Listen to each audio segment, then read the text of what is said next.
মাম্মামের অবস্থা হাই রে বেচারি। সামার সামার ভ্যাকেশানে একটু যে রিল্যাক্সে থাকবে, আর দেখুন প্রতি বছরে নাকি অ্যাকচুয়ালি প্রতি বছর ওকে ওর ক্লাসের টাইম টেবিল বানাতে হয়। আর বিশাল বড় একটা আগের বছরের ভিডিও দিয়েছিলাম, আর এবছর সবে আজকেই হাত দিয়েছে। কেমন আছেন সবাই? আশা করি সবাই ভালো আছেন, আর আমি তো আছি। আজকে আমার এই প্ল্যাটফর্মে দ্বিতীয় দিন। আশা করি আপনারা সবাই আমার পাশে থাকবেন আপনাদের আশীর্বাদে এবং আপনাদের ভালোবাসায়। আজকে হোক, কালকে হোক, পরশু হোক, একদিন নিশ্চয়ই আমি এই প্ল্যাটফর্মে জায়গা করতে পারবো, আপনাদের মনে জায়গা করতে পারবো। যাই হোক, সকাল এখন বাজে 6টা। আর সকাল সকাল যেটা প্রথমেই, যেটা না হলে দিন চলে না, সেটা হচ্ছে একটু চা। ওইদিকে গাছে জানেন তো জল দিয়ে এসেছি। অ্যাকচুয়ালি বাচ্চারা এখনও ওঠেনি, মানে মাম্মাম ওঠেনি। আর যেহেতু স্যার আজকে আসবেন না পড়াতে, তাই শুয়ে আছে। আর সামার ভ্যাকেশান শুরু হয়ে গেছে অলরেডি। 2 সপ্তাহ হয়ে গেল, কিন্তু সামার ভ্যাকেশান স্টার্ট হয়ে গেছে। আগের মাসেই কিন্তু ওর সামার ভ্যাকেশান শেষ। আর সেইভাবে কোথাও জানেন তো এই গরমে কোথাও ঘুরতে যেতে পারিনি। গত মাসেই বাবার বাড়ি গেছিলাম। যাই হোক, ওইদিকে চা বানিয়ে মাম্মামকে একটু দিয়ে আমিও নিজে খেয়ে গাছে আগে থেকেই জল দিয়ে দিয়েছিলাম। সকালে উঠেই গাছে কিন্তু জল দিতে হয়। আর আমার জবা গাছগুলোকে দেখুন কেমন একটা না, মানে ওইভাবে গ্রোথ নেই, হয়তো প্রচণ্ড গরমে কিনা জানি না, কিন্তু গাছে ফুল অফুরন্ত হয়। বেশ কয়েকটা জবা তুলেছি, আপনাদের সামনে একটা দেখিয়েছি। অনেকটা ফুল তুলে কিন্তু ডাইনিংয়ের কাছে রেখেছি। আজকে শেষ হবে? হ্যাঁ, শেষ হবে না? কোথায় সামার ভ্যাকেশানে একটু রিল্যাক্সে থাকবে। আর দেখুন, ও ঠিক আছে নাকি? হ্যাঁ, এমনিতেই প্রত্যেকটা সাবজেক্টে প্রজেক্ট অলরেডি মনে হয় 3টা সাবমিট হয়ে গেছিলো সামার ভ্যাকেশানের আগে। আরও বেশ কয়েকটা ওইগুলোও রেডি করছে। আর এইদিকে প্রতি বছর কিন্তু ওকে ওই টাইম টেবিলটা বানাতে হয়। আর বিশাল বড় একটা চার্ট পেপারে বানাচ্ছে। 2 দিন খানিক লাগবে, অত তাড়া নেই, আস্তে আস্তে করো। এই দেখুন, এটা কিন্তু আজকে আমার বাগানের ফুল। ছোট্ট একটা ব্যালকনিতে কটা তো গাছ, তাতেই হয়েছিল। ঠাকুরের আসনে কটা দিয়েছি, আর বেশ কয়েকটাকে তুলে এখানে ডাইনিংয়ের উপরে বসিয়ে দিয়েছি। এই যে, চলুন রান্না করি। অনেকটাই বেলা হয়ে গেছে, প্রায় 11:30 খানিক বাজে। আগে থেকেই চিকেনটা ফ্রিজ থেকে বের করে রেখে দিয়ে গেছিলাম, কারণ না হলে পুরো একেবারে ওই কাঠের মতো শক্ত হয়ে যায় জানেন তো। তাই বের করে রেখে দিলে একটু তাড়াতাড়ি হয়ে যায়। অল্প কটা চিকেন ছিল, ভাবছিলাম চিকেন আর ভাত বানাবো, তারপরে ভাবলাম যে না, একটু বিরিয়ানি বানিয়ে দিই। আর আজকে বিরিয়ানিটা ভেবেছি পুরো ডাইরেক্ট বানাবো, আর আপনাদের সামনেও তুলে ধরবো। আপনারাও ওইভাবে কিন্তু ট্রাই করতে পারেন। আমি কিন্তু প্রথমবার ট্রাই করছি এইভাবে, জানেন তো। আর ওই দিকে দেখালাম না, মাম্মাম ওই যে টাইম টেবিল বানাচ্ছে। ও প্রতি বছরই বানায়। আর সত্যি বলতে না, প্রাইভেট স্কুলে একটু বাচ্চাদের উপরে এক্সট্রা তো প্রেশার থাকে। সেটা যারা বাচ্চাদেরকে পড়ান তারা তো জানেন। যেমনি সব কিছুতেই খরচের দিক দিয়েও বেশি, তেমনি বাচ্চাদের উপরে একটু প্রেশারও থাকে। কত বড় একটা টাইম লাইন বানাচ্ছে দেখুন। হয়তো 3 দিন 4 দিন লেগে যাবে ওর। সকালে ওদেরকে একটু ব্রেকফাস্ট বানিয়ে দিয়েছিলাম, ওইগুলো ওটা আর আপনাদের সামনে তুলে ধরিনি, যেহেতু ভিডিওটা বিশাল বড় হয়ে যাবে। আর সত্যি বলতে না, আমি তো ভয়েস দিচ্ছি ব্যাক সাইডে বসে, আমার কিন্তু গলা কাঁপছে। যদিও আমি ফেসবুকে বেশ বিগত কিছু দিন ধরে এই ভিডিও পোস্ট করছি, কিন্তু এই প্ল্যাটফর্মে না প্রথম, তাই একটু তো মনের ভেতরে একটু সংকোচ, ভয়, অনেক কিছুই কাজ করছে।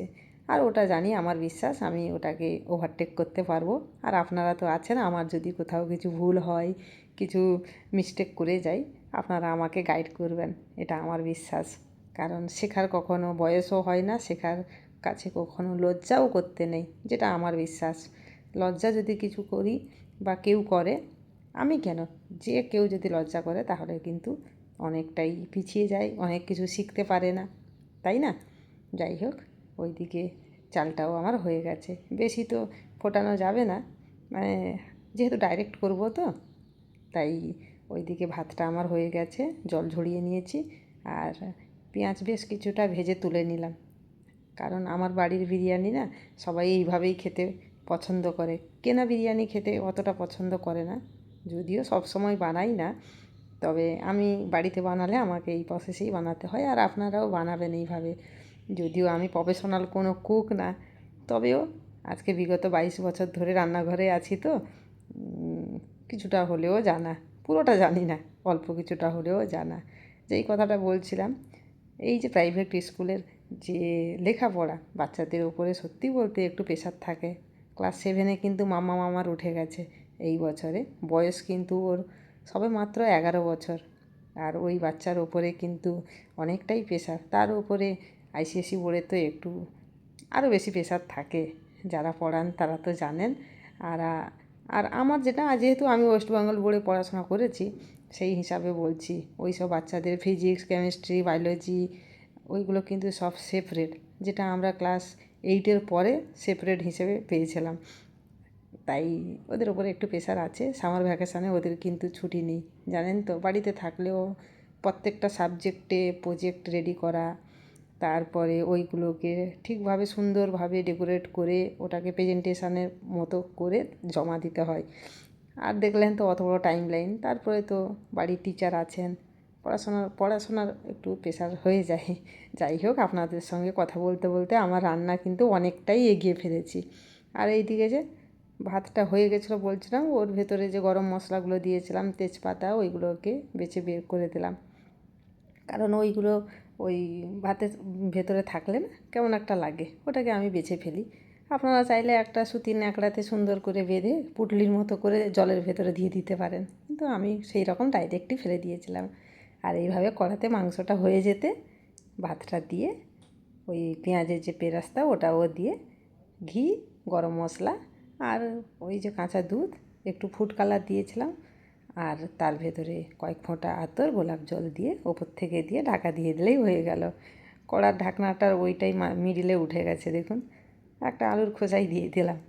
আসলে কথাই বলে না, বললাম না প্রথমেই যে 22 বছর রান্নাঘরের ভেতরে আছে, ওই জোগাড় দেওয়ার মাস্টার আমরা। আমার মতে অনেকেই হয়তো যারা রান্নাঘরে আমরা থাকি, আমাদের কাছে এইসব কিন্তু কোনো ব্যাপারই না, তাই না?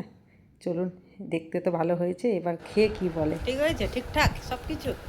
হ্যাঁ, তাহলে একটা বিরিয়ানির দোকান খুললে তো ভালো হতো।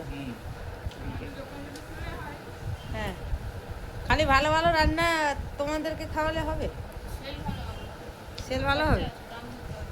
দামি বিরিয়ানি হয়ে গেছে আমাদের, না? ও, মানে বড় বড় ইয়েকে তারা টক্কর দেবে। তোর অন্ধকার আসছে কেন বলতো, মুখটা পুরো বুঝতে পারছি না। 4 জনে খেতে বসে গেছি, আর আমার তো হাজব্যান্ডের মুখে শুনলেন, বড় মেয়েও বললো ভালো হয়েছে, মাম্মামও বললো ভালো হয়েছে। সত্যি বলছি, আমিও খাচ্ছি, বিরিয়ানি ভালোই হয়েছে। যাই হোক, খেয়ে দিয়ে আবার ব্যাংকে বেরোতে হবে, একটু কাজ আছে। এই যে রেডি হয়ে গেছি, ওইদিকে মাম্মাম আমার পা ধরে টেনে রেখেছে। ছাড়ছেই না। আমি একটু ব্যাংকে যাব, কাজ আছে। একজনের কি একটা কি বললো, বারবিকিউ সস। আচ্ছা, ও কি বানাবে? আর একটা এই যে বলছে কি নিয়ে আসবো, কিছু একটা নিয়ে আসবে, আইসক্রিম। যেই ক্যামেরা অন করেছি দুজনের মুখ ঢাকা। আসলে কি বলুন তো, বাচ্চা মানুষ তো, বাইরে বেরোলেই কিছু না কিছু একটা নিয়ে আসতে হবে, এটা একটা বায়না। ব্যাংকের কাজ শেষ করে বাড়ির দিকে ফিরলাম, আর রাস্তায় যা রোদ। যাই হোক, আবারও বলছি, আমার কিন্তু এই প্ল্যাটফর্মে দ্বিতীয় দিন। আমার যদি কোথাও ভুল থাকে, কিছু থাকে, আপনারা অতি অবশ্যই কমেন্টে জানাবেন, যাতে পরবর্তী ভিডিওতে আমি আমার পরবর্তী ব্লগে আমার ওই ভুলগুলো আমি ঠিক করে নিতে পারি। কারণ শেখার কখনো বয়স হয় না। 40 বছর বয়সে অনেক কিছু শেখার আছে। জীবনের শেষ মুহূর্ত পর্যন্ত মানুষের অনেক কিছু শেখার থাকে। যদি কেউ মনে করে যে আমি সব শিখে বসে আছি, তাহলে আমি বলবো ভুল। যাই হোক, আজকের মতো বিদায়। সবাই ভালো থাকবেন, নিজেদের মনের যত্ন নেবেন। দেখা হবে পরের ব্লগে। Bye bye.